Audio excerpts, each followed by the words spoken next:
આપણે ઘણું બધું હજુ બીજા સમાજ પાસેથી શીખવાનું છે.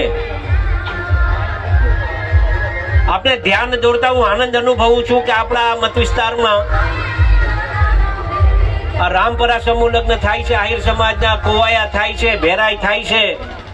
દરેક ગામડાઓમાં સમૂહ લગ્ન આહિર સમાજના પણ થાય છે. બાપુ, પણ મને કઈક નવું જાણવા મળ્યું. તમે વિચાર કરો, ઈશ્વરે એ લોકોને કઈ કમી નથી આપી. આર્થિક રીતે ખૂબ સુખી સમાજ છે, છતાં પણ એ સમાજના આગેવાનોના દીકરા હોય કે દીકરીઓ હોય એ બધાને કમ્પલસરી સમૂહ લગ્નમાં જ પરણાવવા એવો એક બંધારણ એ લોકોએ નક્કી કર્યું છે. મિત્રો, આ કોઈ નાની ઊની વાત નથી.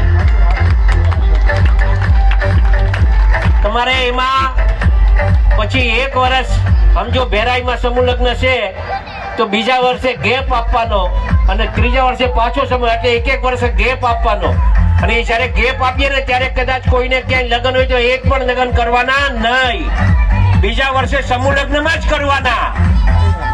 આવું જયારે બંધારણ એના સમાજનું કે ત્યારે કોઈ પણ આવું બંધારણ થાય તો મને એવું લાગે છે કે સમાજને આગળ વધતા કોઈ ન રોકી શકે.